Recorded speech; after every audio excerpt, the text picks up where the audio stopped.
brecha salarial entre hombres y mujeres se reduce en La Rioja, pero no para todas por igual. Mientras la comunidad ha logrado recortar en 5 puntos la diferencia retributiva gracias en parte a las sucesivas subidas del salario mínimo interprofesional, las mujeres extranjeras siguen soportando la peor parte. Cobran un 23% menos que sus compañeros hombres, una distancia que supera en más de 8 puntos la brecha registrada entre trabajadores españoles.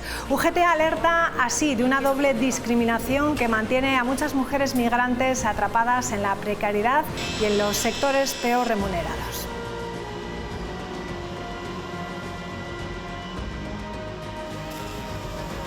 ¿Qué tal? Muy buenas noches. Son datos que el sindicato UGT ha presentado esta misma mañana con motivo del Día de la Igualdad Salarial en España, que se va a celebrar este domingo. Unas cifras dispares que desde UGT recuerdan afectan a la cuantía de las pensiones, que en más del 75% de los casos, las más altas, pertenecen a los hombres.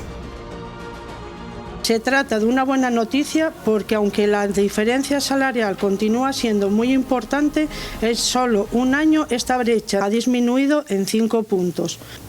Pues porque la ganancia de media de los salarios de las mujeres ha crecido un 9,2%.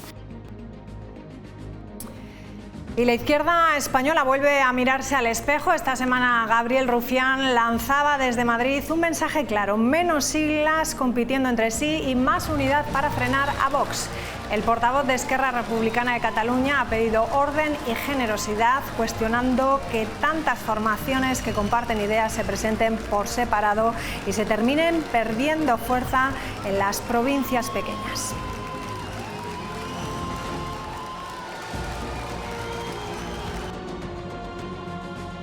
Bueno, pues su llamada llega justo cuando este fin de semana se presentará también una nueva alianza impulsada por el movimiento Sumar, Izquierda Unida, Más Madrid y Comunes, un intento más de recomponer el espacio progresista tras meses de desgaste y divisiones. La propia Yolanda Díaz ha defendido que ahora es el momento de las organizaciones y no de los personalismos.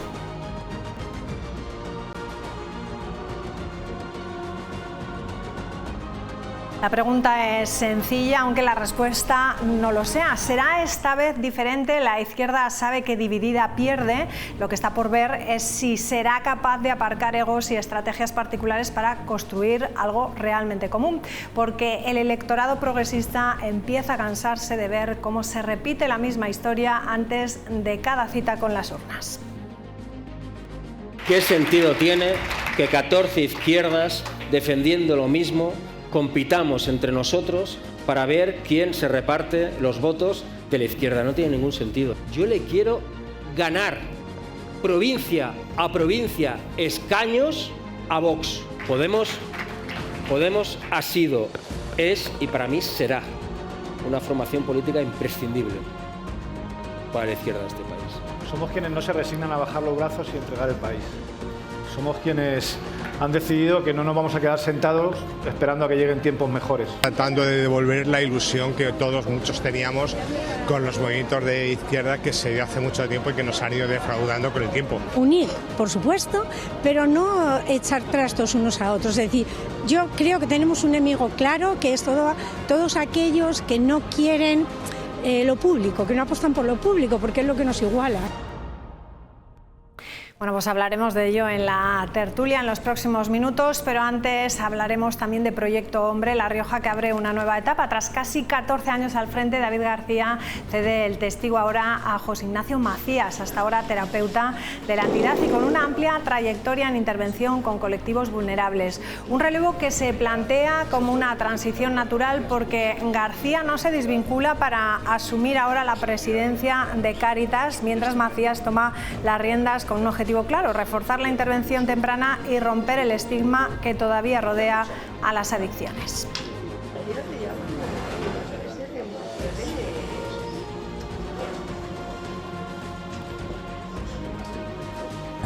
Trabajar más cerca de la gente, trabajar mejor con la gente, pero ser muy accesibles, el seguir trabajando desde la comunicación, con mis compañeros cada vez que venga una persona, cada vez que le recibimos por primera vez. Una persona con adicciones puede ser cualquiera.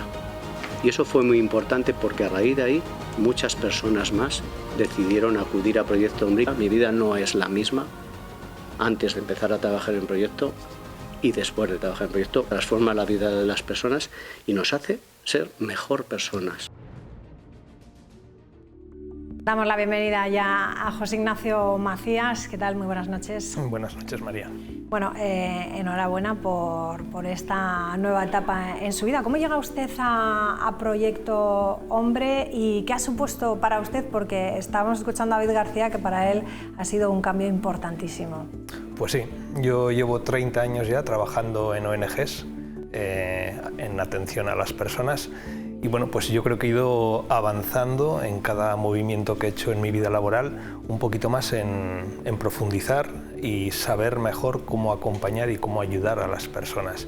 Y bueno, a David le conocía desde hace muchos años, siempre habíamos tenido un poquito la deuda de trabajar juntos y cuando me llamó la última vez, pues estaba claro que tenía que ser ya la definitiva. Y en este año y medio, pues coincido plenamente con David. Lo que me he encontrado es eso, que todas las personas que trabajan en Proyecto Hombre se llevan mucho más de lo que entregan. Importante, ¿no? Lo que dice. 35 años de Proyecto Hombre aquí ya en La Rioja, un proyecto totalmente consolidado. No sé qué aire le quiere dar a esta nueva etapa que le toca a usted dirigir. Bueno, pues yo creo, María, que todavía tenemos que seguir avanzando para que la gente nos vea como un sitio donde solicitar ayuda y, como decía David, nos puede pasar a cualquiera y que además no afecta solamente a la persona que tiene una adicción, sino que afecta a su familia, a sus vecinos, a su red social, a sus compañeros de trabajo. Y al final muchas de las adicciones vienen dadas por un malestar emocional de la persona, ¿no? Y seguramente pues el conocimiento de haber experimentado durante su adolescencia con las drogas le lleva a encontrar una vía de escape rápida y fácil para él. Sí, porque estamos a lo mejor acostumbrados a Proyecto Hombre relacionarlo siempre con el consumo de drogas, ¿no? Pero Proyecto Hombre va más allá, ¿no? El año pasado atendieron ustedes casi a 500 personas, es una cifra muy significativa. No sé exactamente qué porcentaje de lo que usted me está ahora hablando, ¿no? de personas que llegan a Proyecto Hombre por consumo de drogas o por otro tipo de adicciones. ¿De qué personas estamos hablando? Estamos hablando de todo tipo de adicciones. Al final hay una base comportamental en las adicciones, ya sea con sustancias, como puede ser el consumo de una droga, o el juego patológico, por ejemplo, que también es una adicción, o el uso de pantallas de una manera que te desestructura toda la vida. Entonces, por eso hablamos de trabajo con adultos, que cada vez los adultos tenemos más adicción a las pantallas también, pero también una labor muy importante de prevención con menores y con sus familias, por supuesto. Entonces, la labor es grande, afecta, tú dices que son 500 personas y yo añadiría que además ahí tiene que ver también las familias, hablamos de padres, hablamos de parejas, hablamos de padres de adultos, incluso también, pues bueno, que todo esto les afecta de una manera importante en sus vidas cotidianas. ¿Cómo se tratan las adicciones cuando no hay sustancias de por medio? ¿Cómo cambia el tratamiento? Pues realmente no cambia nada, porque todas las adicciones hay algo aquí en la cabeza que es un comportamiento humano, ¿no? Que te lleva a tener que depender de algo para evadirte de lo que te está provocando malestar. Entonces nosotros a las personas les escuchamos, les atendemos, cada caso por supuesto es diferente y luego lo que intentamos es averiguar qué es lo que está dentro de esa persona mal, que se mire, que se escuche, que pare un poquito, que reflexione sobre lo que está pasando a su alrededor y a partir de ahí cuando empiezan a adquirir algo de estructura en sus vidas y a poner en orden todas sus ideas, la cosa empieza a mejorar sustancialmente. ¿Cómo ha cambiado en La Rioja el consumo de sustancias? ¿De qué hablamos ahora? ¿Ha habido cambios en eso o no? Sí, las sustancias van variando, ahora pues hay mucha mezcla de sustancias, antes podíamos hablar de cocaína, ahora hay cocaína que se mezcla con otros productos y se obtienen otros derivados y pues Cada día, cada semana, te diría yo que recibimos una alerta de Madrid, de la Asociación Proyecto Hombre de Madrid, informándonos de algún tipo de droga o de un uso inadecuado de alguna sustancia o algún gas o algo, para que estemos atentos. Entonces, va variando permanentemente. Llamativo eso, sí. ¿no? Cada semana. Cada semana. No hay semana que no recibamos por lo menos una alerta nacional. O sea, que es un peligro el que está ahí fuera, ¿no? Acechando constantemente, sí. ¿No? Hay que ser muy fuerte, como dice usted, ¿no? De aquí, ¿no? Háblenos de eso, del bienestar emocional. ¿Cómo se consigue? Porque en Proyecto Hombre, como decíamos, parece que lo ligamos, ¿no? A eso, al consumo de sustancias, que es lo que estamos hablando ahora, pero se acercan muchas más personas para otros problemas, ¿no? Sí, a ver, de trasfondo siempre hay algún problema emocional, algo que está desajustado, incluso aunque en la primera entrevista que tenemos con las personas no se identifique. Pero una vez que va avanzando el tratamiento y que nosotros vamos investigando y las personas nos van contando, descubrimos todos, ellas y nosotros, que bueno, pues que de base había algo que estaba por ahí desajustado y que hay que empezar a tocar. Inicialmente, cuando vienen las personas, hacemos casi algo más mecánico, ¿no? De un poco de estructura, una agenda semanal en la que pues, bueno, les recomendamos que hagan deporte, que se cuiden bien, que se alimenten bien, que recuperen y reconecten las relaciones sociales. Y al final lo más difícil de todo es la parte personal, es lo que más duele también, es reconectar contigo mismo. ¿Y qué pasa? Porque estamos hablando de personas que me imagino que si llegan ahí es porque están convencidas de que algo les pasa y que quieren recuperar, ¿no? su vida. Pero ¿qué pasa cuando tenemos a alguien cerca que, bueno, o que no se atreve o que no quiere, que se empeña, que dice que no, que eso lo soluciona él? ¿Se puede llegar a solucionar por una persona propia? ¿Un problema de estos? Sí, se puede llegar a solucionar, pero lo que nos dicen todas las personas que pasan por Proyecto Hombre es que lo han intentado en alguna ocasión, se han mantenido abstinentes durante una determinada temporada, pero es muy difícil. Con ayuda el cambio es más profundo y las garantías de éxito a medio y largo plazo son significativas, sin duda. ¿Cuál es la salud de nuestros jóvenes, la salud mental de nuestros jóvenes adolescentes? Pues yo quiero pensar que es cada vez más robusta, porque cada vez se pone más desde educación se está trabajando, desde salud también se está trabajando y se está haciendo consciente a los jóvenes, se hablan de cosas que yo cuando iba al colegio no teníamos nunca ninguna extraescolar ni ninguna clase en la que nos hablasen de los sentimientos nuestros y en eso ya hemos avanzado, obviamente. Entonces yo creo que son cada vez más conscientes y les tendemos a tildar de la generación de cristal. Y lo único que pasa es que están siendo conscientes de cómo se sienten y lo están expresando, cosa que nosotros somos incapaces y siempre nos lo hemos llevado hacia adentro, ¿no? Entonces, yo creo que es un avance, que poco a poco en ese sentido vamos ganando como sociedad. ¿Son más sensibles? ¿Es lo que me quiere decir con esa generación de cristal? Sí. Sí. Son más sensibles y son más conscientes. Por eso reclaman, pues en una entrevista de trabajo, por ejemplo, qué es lo que va a pasar con su horario, cuánto van a ganar, porque el trabajo es luego la excusa para hacer tu vida una vez que terminas de trabajar y eso lo están poniendo en valor los jóvenes, cosa que nosotros, nuestra generación, yo creo, pues que nos lo habíamos dejado por ahí, ¿no? Y luego agradecíamos mucho cuando venía el jefe y nos daba una palmadita, pero no nos parábamos a identificar qué era eso. Nuevamente tenemos que hablar de los menores y de las pantallas. En este programa hemos hablado, no sé, infinidad de veces con expertos sobre el problema que conlleva. La semana pasada creo que hablamos con una experta, con Catherine Lecuyer, que hablaba sobre eso, ¿no? El daño que hacía la salud mental de los jóvenes las pantallas. No sé si tienen casos muy graves aquí en La Rioja, realmente preocupantes, o nuestra comunidad se salva un poco a ese riesgo de las pantallas, ¿o no? Yo te diría que en la media, ¿no? Lo que pasa es que estamos igual perdiendo un poco el foco con los jóvenes y el uso que hacen de las pantallas. Es muy fácil por parte de los padres, en la época que vivimos ahora mismo, que estamos trabajando, que tenemos bastantes ocupaciones, hacernos cargo realmente de la crianza de nuestros hijos. y ponemos el foco en ellos cada vez que algo no va bien y tendemos a darle una pastillita para que se le cure el TDAH, lo que me deja a mí desresponsabilizado de mis funciones como padre, ¿no? Con las pantallas sucede un poquito lo mismo. ¿Quién le compra el móvil al hijo? ¿Quién no le regula o quién no negocia con ellos para que hagan un uso adecuado o les orientan? ¿O cómo nos ven nuestros hijos a nosotros cuando estamos con el móvil? ¿Somos los primeros que estamos en la mesa con el móvil atentos a él? Entonces, todo eso se lo transmitimos a ellos y al final estamos dejando de ser padres presentes para ellos. Luego es verdad que las nuevas tecnologías es una ventana al mundo y que te ofrecen muchas posibilidades. Y es un mundo en sí, lo que hay en la nube, ¿no?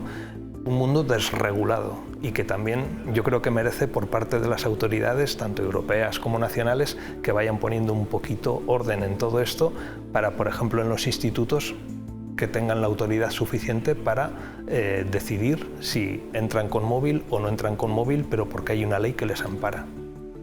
Entonces, es complejo, va a requerir que sigamos madurando como sociedad, que vayamos legislando, por supuesto, y los padres tienen que ir asumiendo que no es solamente su hijo el que tiene el problema, que ellos tienen la responsabilidad de negociar y de pensar qué tipo de dispositivos quieren comprarles, qué tipo de tarifa de datos y en qué momentos se utilizan y en qué momentos no.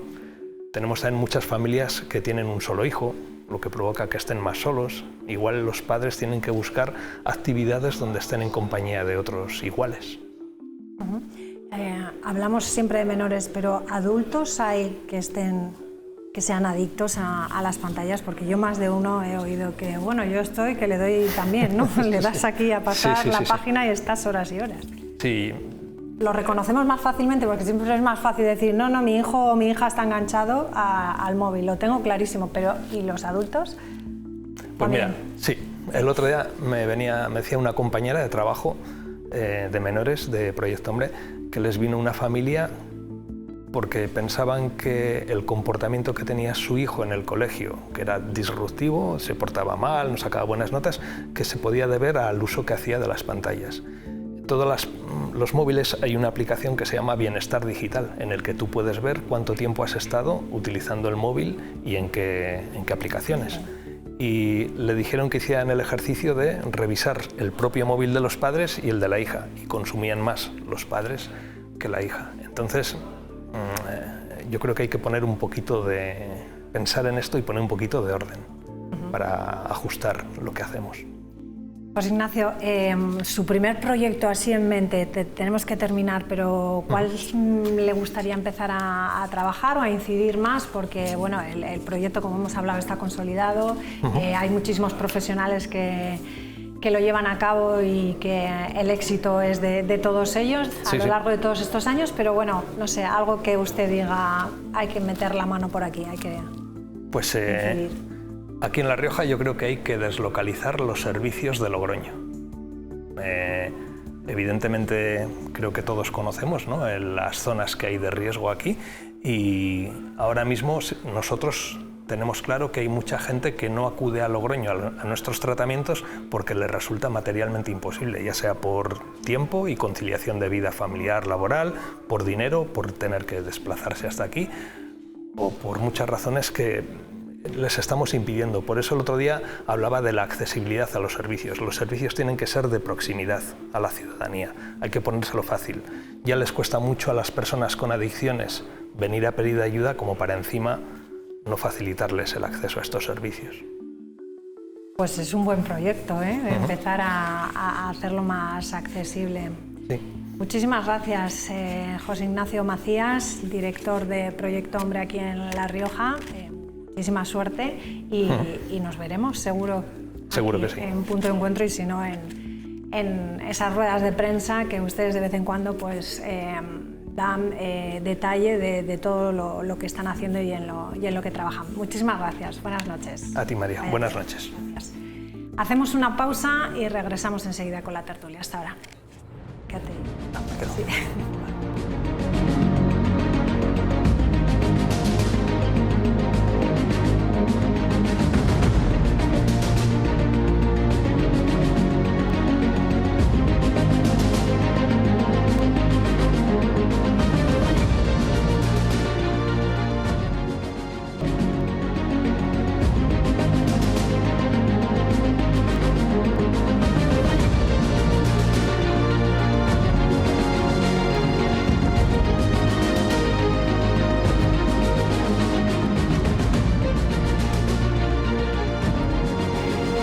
Pues comenzamos ya con la tertulia de este jueves. Saludamos a Santi Urizarna. ¿Qué tal? ¿Cómo estás? Muy bien, buenas tardes. Estamos también con Óscar Briñas. ¿Qué tal? Muy buenas noches, bienvenido. Buenas noches, muy bien, muchas gracias. Y está con nosotros también Enrique Martínez. ¿Qué tal? Muy buenas noches. Buenas noches, muy bien, con muchas historias que tenemos que contar, cada día una nueva, pero bueno, esto no para. Así es. Está interesante el tema.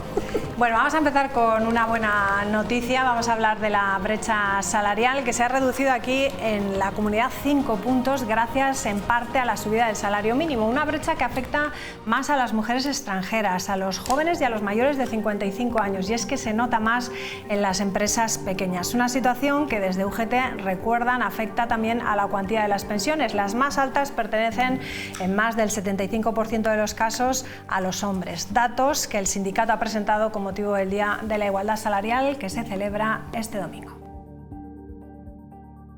Las riojanas cobran un 14,6% menos que los hombres, pero lejos del 19,74% del año anterior. Se trata de una buena noticia porque aunque la diferencia salarial continúa siendo muy importante, en solo un año esta brecha ha disminuido en 5 puntos. ¿Y por qué disminuye esta brecha?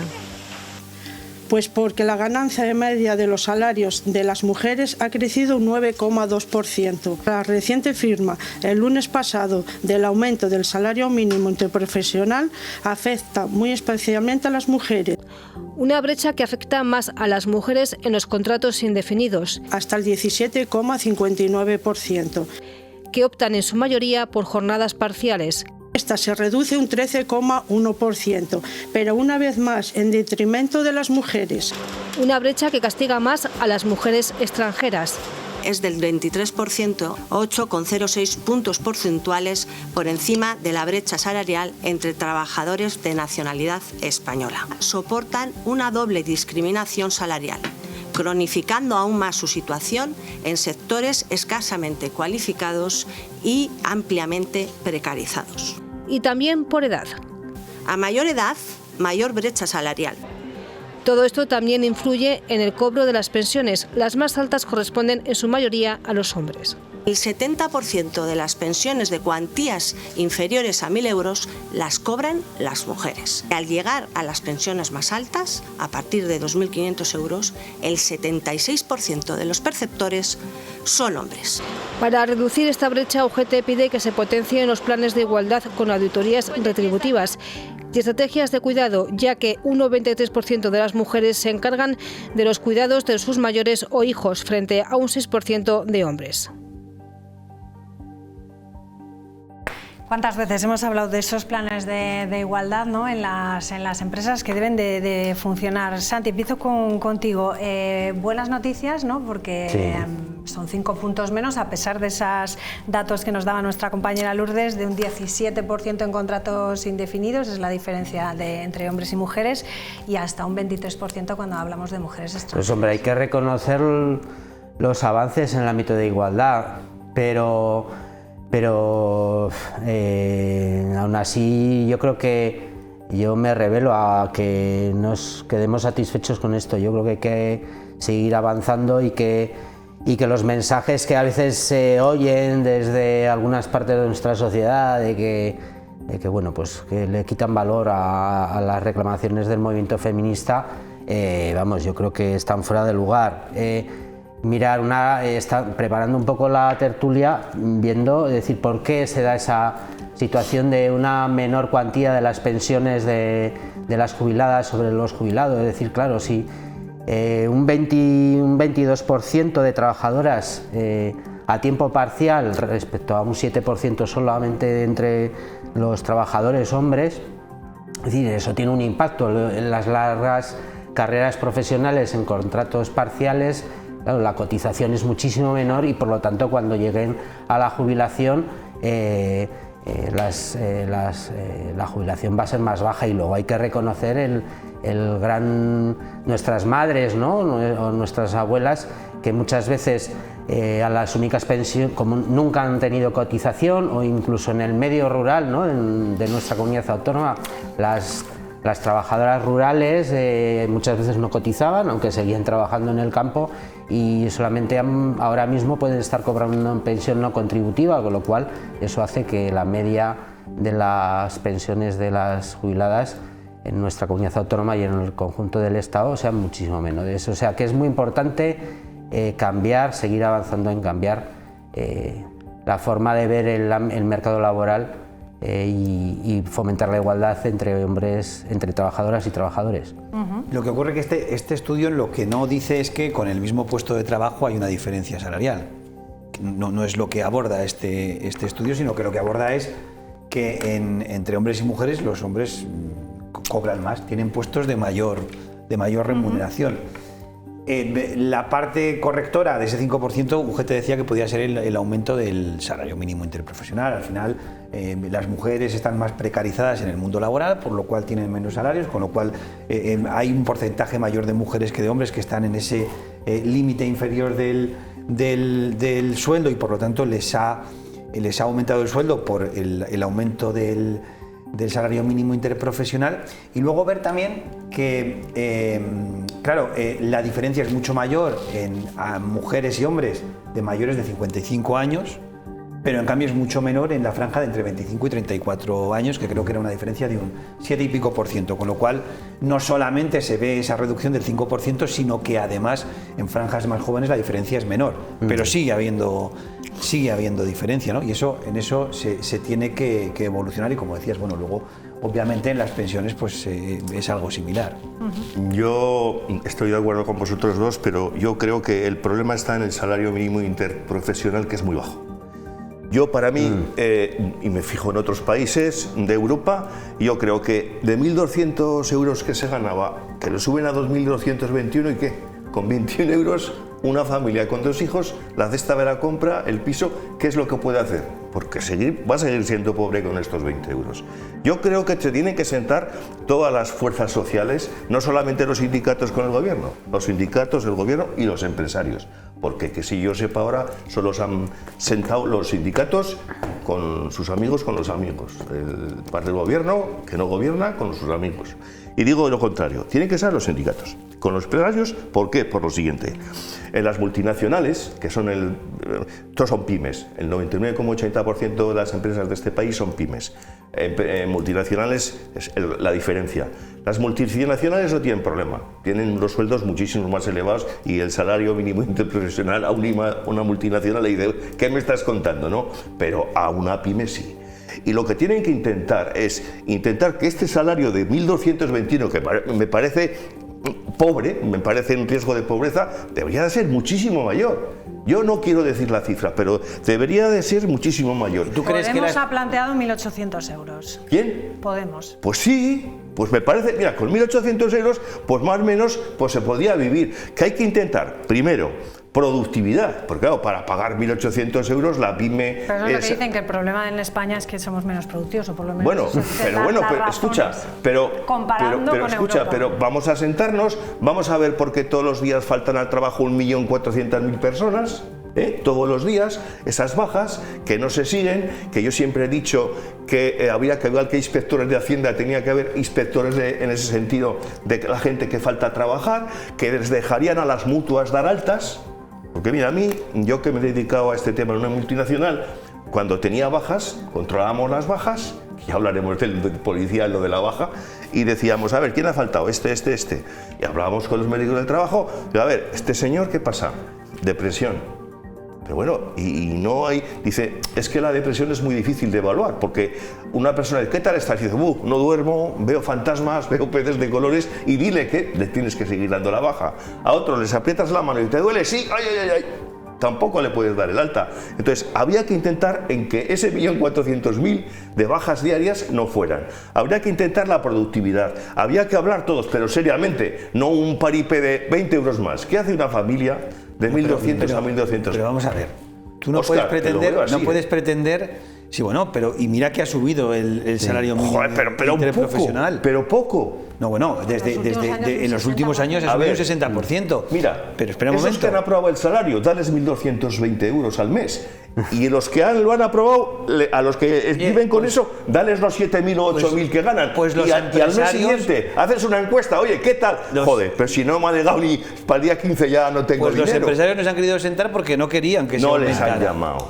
es paripé. No les, mira, te digo que los empresarios defienden al IBEX. El IBEX le da igual todo esto. No les han llamado. Pero el SMI, no estoy de acuerdo en decir. Bueno, a los agentes sociales se les convoca. Esta además es una materia que no es, o sea, está regulada, está como se tiene que. Otra cosa es que no se les haya convocado con cariño y todas estas cosas. Aunque eso me parece a mí que la parte empresarial se tendría que sentar, aunque sea para decir no estamos de acuerdo con la decisión que se va a tomar. Pero queda mucho mejor luego decir no han querido venir, cuidado. Bueno, bien, yo estoy de acuerdo con lo que se ha mencionado. Ha habido un importante aumento del salario mínimo.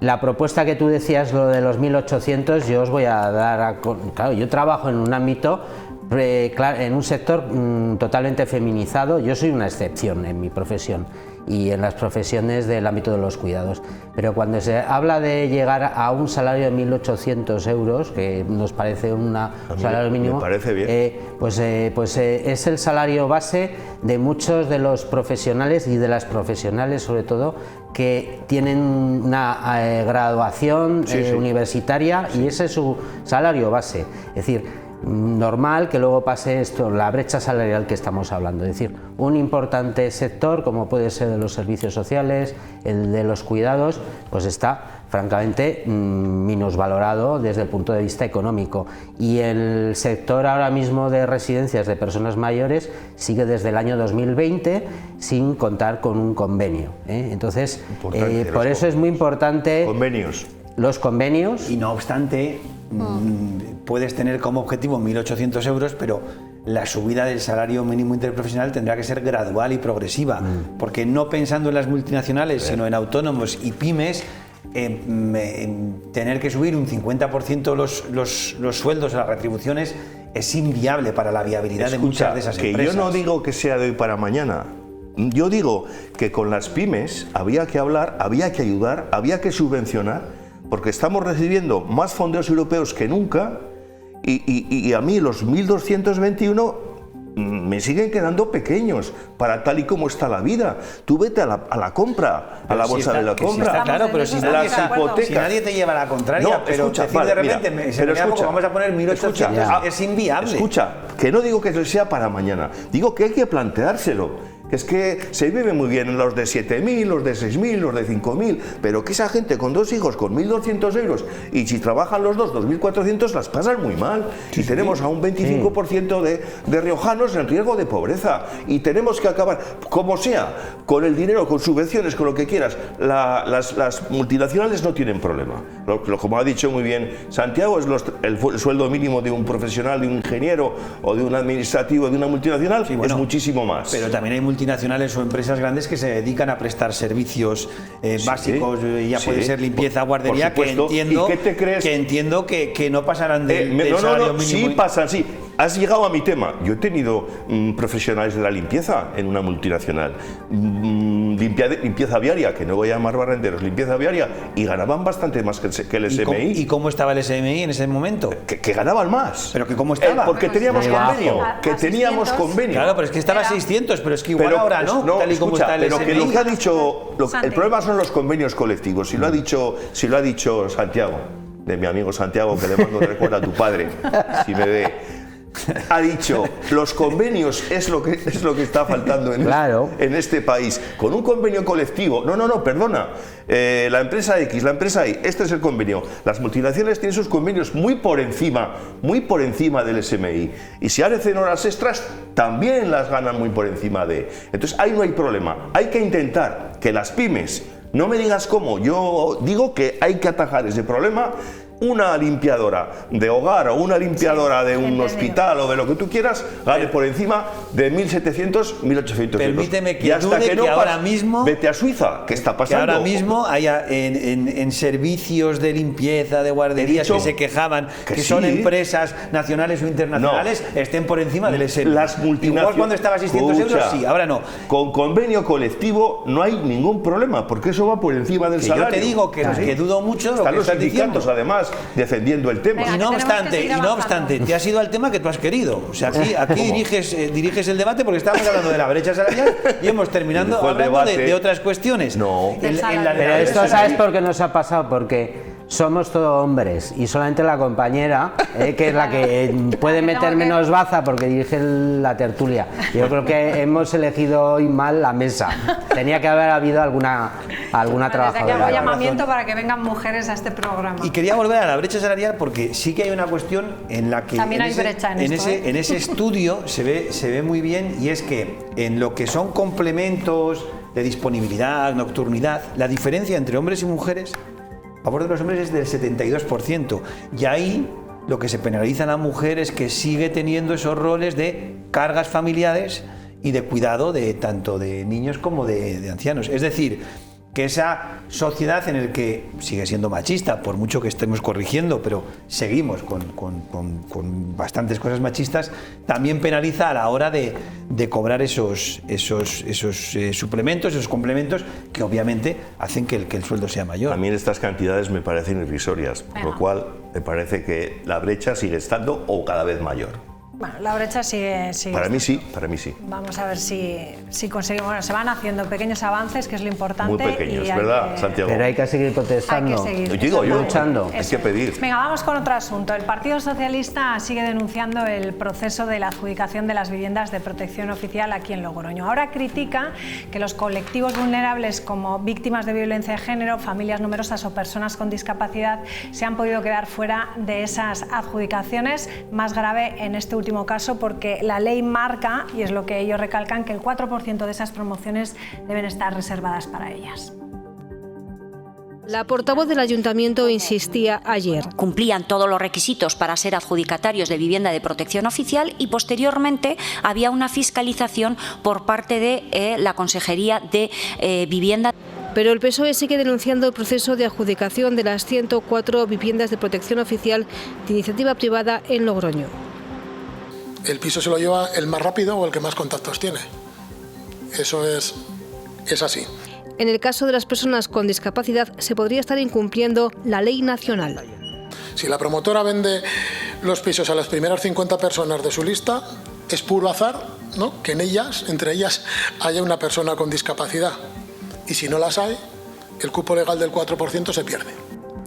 Y hay otros colectivos como las mujeres víctimas de violencia o las familias numerosas cuyos datos sí figuran en las listas del IRBI.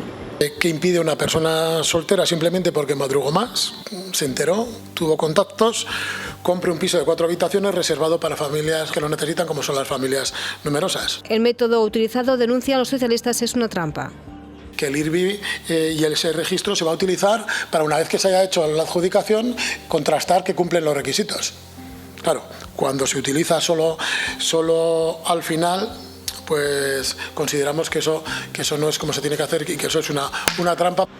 Por lo que siguen pidiendo un sorteo único y público, con un cruce previo de datos para asegurar que se adjudica primero a los colectivos con más dificultades. Venga, yo entiendo las razones que da el Partido Socialista, que pide que sean más transparentes el sorteo. Pero ahí en esta última parte, donde él dice que el 4% se puede llegar a perder, claro, todos tiran de las listas del IRBI. Dicen que luego se comprueba, pero yo entiendo que las listas del IRBI ya comprueban que cumplen los requisitos, aquí yo, ¿no? lo he estado echando un vistazo y, claro, decir... es que la vivienda no es algo, es un derecho no está entre los derechos fundamentales de nuestra Constitución, pero es un derecho reconocido en la Constitución y por lo tanto una responsabilidad de las administraciones es facilitar el acceso a la vivienda. Y lo que no podemos, yo creo que aquí lo que ha pasado es, sí, el procedimiento seguramente cumplirá con la ley de vivienda, porque estoy seguro que los técnicos del ámbito de la vivienda del ayuntamiento habrán mirado la ley de vivienda, pero es que hay otras leyes que garantizan o que protegen los derechos de la ciudadanía en situaciones muy concretas. Y la ley de violencia de género de nuestra comunidad autónoma habla expresamente que entre las medidas que tiene para las víctimas de violencia de género, se les reconoce la prioridad sobre otras personas de cara al acceso a la vivienda de protección oficial, y eso está reconocido en la Ley de Violencia de Género. No sé yo si los técnicos de vivienda del Ayuntamiento de Logroño han prestado atención a esa cuestión, o en la Ley de Accesibilidad Universal de nuestra comunidad autónoma habla expresamente de una reserva de un 5% para personas con discapacidad de la oferta de vivienda de protección oficial. Entonces, claro, no creo que las promotoras privadas hayan tenido en cuenta estas variables, o incluso que no cuenten con esa información, porque vamos, me parece normal que una empresa privada no tenga acceso a la información de si una persona de las que está en la lista está en una situación, una cualificación de víctima de violencia de género. Pero yo creo que ahí el ayuntamiento se ha metido en un jardín, no sé muy bien por qué. Yo, más allá de que también a veces se denuncia muy fácilmente de que las cosas son ilegales y habrá que ver si incumple o no, pero más allá de que incumpla o no, yo creo que tal y como está el tema de la vivienda, aunque sea una promoción privada, si una administración pública, en este caso el Ayuntamiento de Logroño, ha puesto a disposición una empresa para que construya, para que salgan unas viviendas a un precio más asequible que el de la vivienda privada, que es prohibitivo para mucha gente, tendría que ser el Ayuntamiento quien liderara ese y quien garantizara ese proceso, ¿no? y que se hiciera todo. Y sobre todo que hay mucha gente que no se ha enterado de que existían estas promociones, ahora que hay tanto interés, con lo cual, años atrás, antes de la burbuja inmobiliaria de 2008, cuando se hicieron no pocos pisos, y que incluso el Ayuntamiento de Logroño tenía una oficina de vivienda y te apuntabas en unas listas y había, no sé, miles de personas que se apuntaban y se hacía un sorteo, pues quizá habría que hacerlo así. Estaban esos sorteos, sí, entonces, y a mí no me tocó, claro, bueno. Pero es diferente. Sí, es diferente porque eso será, digamos, que vivienda pública pura y dura, pero bueno, pero tú estás aportando un suelo, no sé de qué manera aportan el suelo porque no conozco muy bien las El problema, yo el otro día lo comentábamos aquí también, el jueves pasado, con los compañeros, el problema es que ahora falta vivienda, no hay suelo, no ha habido una revisión del plan general, el ayuntamiento no tiene suelo y saca cuentagotas. Pero la normativa, excepto lo del 4% que puede ser, eso podía ser de los minusválidos, es cuando construye el promotor privado, cuando un promotor privado va al ayuntamiento y concursa para VPO, el promotor privado puede vender a quien quiera. O sea, no tiene que entrar en ningún sorteo, siempre que reúna el comprador las condiciones que marca la Ley General de la Dirección de Vivienda. No tener otro piso, si es vivienda pública privada, ser 6 veces y media el IPREN, 6 veces el IPREN, que ahora está en 7.200 euros al año, que son menos de 43.000 euros, pero si construye el IRBI como promotor, que entonces el IRBI, o sea el IPREN es más bajo, 20.000 euros hacia abajo, entonces sí que tiene que sortear, que son los sorteos que estabas tú, que se hacían en el ayuntamiento, que salía tal. Sí, pero sí está claro, pero el ayuntamiento, a día de hoy, con la situación que hay, si aunque sea una construcción privada, podrá decir, oiga, yo a usted le dejo el suelo si yo me encargo de luego realizar todo el proceso de sorteo. Si yo voy a un concurso y en el concurso, en el pliego, ahí está escrito lo que está, y no pone nada de eso, no hay una cláusula, que yo no lo he visto el pliego. Por eso, pero se podrá poner, que no la habrá, ¿se por podrá supuesto poner? que no. Pues no lo sé si se podrá poner, yo estoy convencido que no lo han puesto. No, eso sí, que eso está claro. Que será absolutamente legal, pero escucha, perfecto, igual pero no como, es adecuado, pero igual no es como, un mensaje bueno para la ciudadanía. Igual como promotor privado a mí no me pueden obligar a vender a quien no quiera. Lo único que tiene que hacer el promotor es cumplir las condiciones de no tener otro piso, de ganar tanto dinero, porque claro, luego pasa una cosa, los préstamos hipotecarios, que sí que son más baratos, luego hay que tener dinero para poderlo pagar. Cuanto más dinero tenga esa unidad familiar para comprarme a mí un piso como constructor, mejor para poderlo adjudicar, que igual no lo puedo adjudicar. Mira, Tomás Santos en el 2010 construyó 100 pisos en la avenida Burgos de protección oficial, ¿vale? Entonces había muchísima vivienda, se construían 4.000 viviendas en Logroño cuando hacían falta 2.000. Bueno, ya en 2010. Bueno, pues escucha, Hizo 100 pisos, 16 de 3 habitaciones, los vendieron todos, 36 de 2 habitaciones y 44 de una habitación, 22 vacíos, no había manera de venderlos. Pero estás hablando ya en el 2010, que sí, ya estábamos escucha, con la crisis bien, que pero vale, en el 2008, pero que te quiero decir que cuando los construyó el IRBE, como no se vendieron, le pidió el IRBE al promotor que los vendiera a él. Te quiero decir que esto es un problema de oferta y de demanda. Pero lo que yo no entiendo es por qué el Ayuntamiento de Logroño ha decidido actuar de esta manera. Es decir, ¿qué beneficio se obtiene desde el punto de vista social? Lo que nos está generando es pues eso, dudas sobre el proceso, dudas sobre que personas que puedan estar en una situación de mayor necesidad de acceso a la vivienda hayan podido acceder. Yo me he planteado, decir, imaginémonos que ya esas viviendas ya se supone que tienen propietarios o adjudicatarios. No lo sé. Se puede generar una situación Creo que quedan 4 parcelas todavía de inseguridad hacia esos ciudadanos que hayan podido actuar de buena fe. Porque claro, es decir, ¿y cuántos de esos cumplen con ese 5% de tener discapacidad? ¿O cuántas de esas personas son víctimas de violencia de género? A lo mejor se puede plantear, es que estas personas te han adjudicado la vivienda, Santiago, pero ahora ya no te la podemos adjudicar. El promotor privado no tiene por qué cumplir ninguna normativa, como el 4%, vende a quien quiere. Un promotor privado cumple el pliego, reúne las condiciones, los compradores que marca vivienda y vende. Eso es así. Pero es que hay una ley que marca que un 5% de esa vivienda debe de ir destinada a personas con discapacidad. O que una mujer víctima de violencia de género tiene prioridad. Pero en pública, no en privada. No. No en privada. Yo he revisado la ley. Pues revísala. Porque además es que tiene que ver con mi ámbito. Pues, habla de vivienda de promoción pública. No habla de vivienda de protección oficial. No habla de si es pública o privada. Protección oficial. Pues yo creo que tú a un constructor, y ya haré la pregunta. Bueno, pero el constructor no le puedes es una empresa. Pero al administrador, que es la administración pública, se tiene que preocupar de eso. De que se cumpla. Pero más allá de que sea legal, que yo no dudo de que sea legal, es legal todo el proceso, me parece que en esta situación, en el año 2026, tal y como está la situación de la vivienda, que hacía mucho que no se hacía vivienda de protección oficial, si el ayuntamiento cede un suelo, lo lógico es que luego sea él quien realice el sorteo y realice todo el proceso.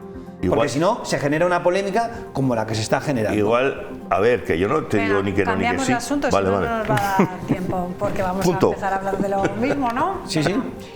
Y además habrá días para eso, porque creo que quedan todavía 4 parcelas que no se han sorteado, entonces, bueno, pues a ver si cambian, ¿no? Ese proceso. Pero el constructor no tiene que sortear. El constructor no tiene que sortear. En política nacional, la izquierda del PSOE empieza a mover ficha y ayer se presentaba un nuevo frente de izquierdas con la propuesta de Gabriel Rufián. El diputado de Esquerra Republicana lidera este movimiento que plantea propuestas de unión entre estos partidos a la izquierda del PSOE para no competir entre sí de cara a la próxima cita electoral. Nos lo cuenta Rafa Navarro.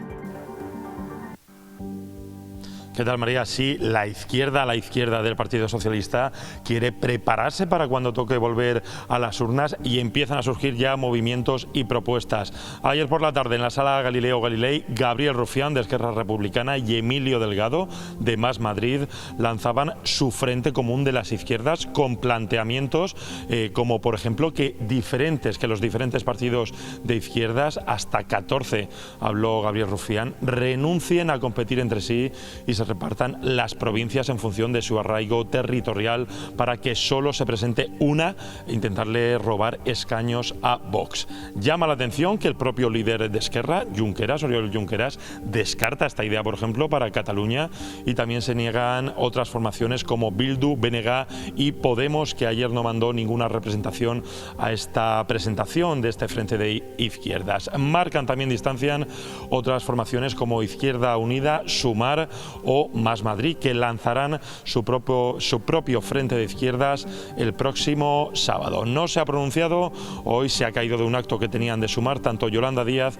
como el ministro Bustindui. Yo le quiero ganar provincia a provincia escaños a Vox. ¿Qué sentido tiene que 14 izquierdas defendiendo lo mismo compitamos entre nosotros para ver quién se reparte los votos de la izquierda. No tiene ningún sentido. Venga, pues no sé qué os parece, no sé en qué va a quedar esto, Mira, porque siempre se repite, de cara a las elecciones se repite estos Yo te resumo muy movimientos. fácil. Fue a Galileo Galilei, una sala discoteca, teatro en Madrid, y en vez de hacer una ópera bufa, pues hizo él su historia. A ver, este hombre ya no cuentan con él en Esquerra. Sus amigos catalanes ya le han dicho, ahí tienes la puerta de salida. Claro, el Madrid se vive muy bien. Con esos sueldos no de 1.200 como el salario mínimo interprofesional de 7.000 se vive muy bien. Esta vez está buscando una salida, es quedarse en Madrid, porque yo creo que tiene más votos en Madrid que en Cataluña, creo, tal como lo hace, y es muy listo. Entonces está buscando una salida porque Junqueras le ha cerrado la puerta. Entonces, Nueva Izquierda, que decía que venía para 4 días a Madrid, lleva ya 10 años, quiere estar otros 10 años el hombre ahí en la política que hace poco frío. Y yo pienso que a ver, las encuestas van como van. Las encuestas van, en teoría, hacia un bipartidismo, hacia un Vox PP, con PSOE y los partidos fragmentados de izquierda. Están viendo lo que ha pasado en Extremadura y en Aragón. Entonces están viendo que puede ser una debacle y se quieren juntar. Pero claro, quieren estar todos el primero para poder sacar su escaño. Y claro, está la de Sumar, está el de Podemos, está la de Más y está él. Y entonces, pues eso. Tú lo analizas desde el punto de vista de que él quiere continuar en Madrid en la política. Hombre, claro. Yo, sin ser tan malicioso en el pensamiento, lo que dice tiene sentido. Es decir, al final, cuando los partidos a la izquierda del PSOE están diseminados, al final se quedan con muy poca representación o nada. Y eso que, fijaros que tanto en Extremadura como en Aragón... Óscar, pero primero yo, a mí el primero de lista. Podemos en Extremadura y la Junta Aragonesista en Aragón han, digamos que, reunido mucho voto. No sé si es la mejor solución que la marca más fuerte se presente en cada territorio, y obviamente las luchas por liderar las listas en cada territorio siempre existen, pero no sé, yo escucho a Rufián, que ni me cae bien ni me cae mal. Qué muy listo es. Y me parece que el mensaje que lanza tiene cierto sentido. Sí, sobre todo cuando Junqueras le ha abierto la puerta en Cataluña. Pues que sí, pero que más allá de eso y de las razones y que sean esas o sean otras o que sea muy romántico, la realidad es que el discurso que tiene, oiga, si estamos todos a la izquierda y decimos algo parecido, juntémonos. Pero todo esto, porque el día 21, o sea, este fin de semana también Alianza de Izquierdas también se presenta en Sociedad, o sea, que están ahí como los dos núcleos y a ver qué hacen, porque hoy Yolanda creo que ha dicho que no le parecía mal el planteamiento que hizo ayer. A ver, yo creo que a mí me parece, desde ideas progresistas, como es mi caso, es decir, me parece una buena noticia. Al final es la realidad, el mundo real es que los movimientos ciudadanos trabajan de la mano, la mayoría de las veces coincidimos en muchísimas cosas y se trabaja bien en conjunto, y el problema es cuando aparecen los egos y cuando aparecen las luchas de poder. No es realista el que cada uno vaya por su lado. Y además que cuando se va, yo creo que hay un ejemplo claro en nuestra comunidad autónoma, cuando en las 2 últimas legislaturas Izquierda Unida, Podemos se han presentado de forma conjunta, han conseguido representación parlamentaria y han tenido, pues ahora mismo en esta legislatura no, pero en la anterior legislatura, pues la diputada Enar tuvo una capacidad de influir y de condicionar y de hacer que el gobierno que estaba en ese momento gobernando pues actuara de una determinada manera. Y fíjate que en nuestra comunidad también se podría aplicar en otros ámbitos. Quiero decir, aquí hay 2 partidos de corte regionalista que son por La Rioja y Partido Riojano, y lo más probable es que dentro de año y 3 meses, si cada uno van por su lado, como parece que van a ir por su lado, porque no han dicho que se van a juntar nunca, obtendrán la misma representación, por ejemplo, en el Parlamento de La Rioja que tienen ahora, es decir, ninguna. si se juntaran, nadie les asegura que tuviesen una representación. No lo sé, porque la suma de 2 en esto de política no significa que te vaya a dar la suma de los 2 votos, siempre se pierde por el camino, pero la única opción que tendrían de tener representación probablemente es ir juntos, si defienden algo más o menos parecido, pero siempre están las personas, ¿verdad?, que quieren liderar. Lo decías tú, que no es fácil eso luego, la generosidad en el mundo de la política y en la vida en general. Si lo ha dicho Santiago, los egos. ¿Quién se acuerda del de Ciudadanos? ¿Quién se acuerda de aquel partido de Ciudadanos, el ego de ese señor? ¿Quién se acuerda del Podemos, del otro, de tal? Al final, ¿qué es? Un ego, claro, muy bien pagado, porque, como decía uno, la oposición hace mucho frío, está mejor en el poder y mandando, ¿no?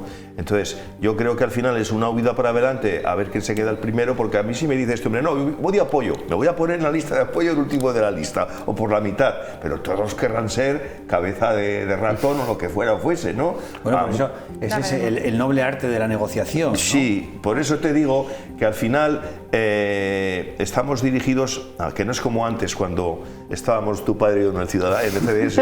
No, es que no es como, mira, cuando estábamos nosotros, pregúntale a tu padre, decíamos, ¿quién quiere ir a las de candidato en las europeas? Y nadie queríamos, o sea, tenía para buscar un candidato y ahora hay palos para ver quién está al lado del que manda, para que lo coloque. Bueno, pero eso ha pasado y pasó en Podemos, no es lo mismo el Podemos de cuando empezó que el Podemos cuando se institucionalizó, es decir, pero esto está estudiado en el ámbito de las ciencias políticas, ¿no? y los movimientos. Entonces, pues bueno, pues tendríamos que encontrar la vacuna contra los egos, ¿no?, para evitar y conseguir que ese proyecto de izquierdas unitario pues tire para adelante, que yo creo que va a ser útil, más útil que como...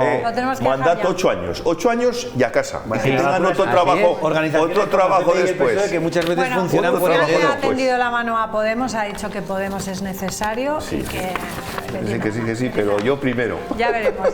Yo primero. Ya veremos a ver qué pasa, lo contaremos la semana que viene. Gracias a ti. Gracias, María. Bueno, gracias. Hasta luego. Nos vemos el lunes y les dejamos ya con Mayores en Acción, que se van a Torrecilla en Cameros. Adiós, buenas noches.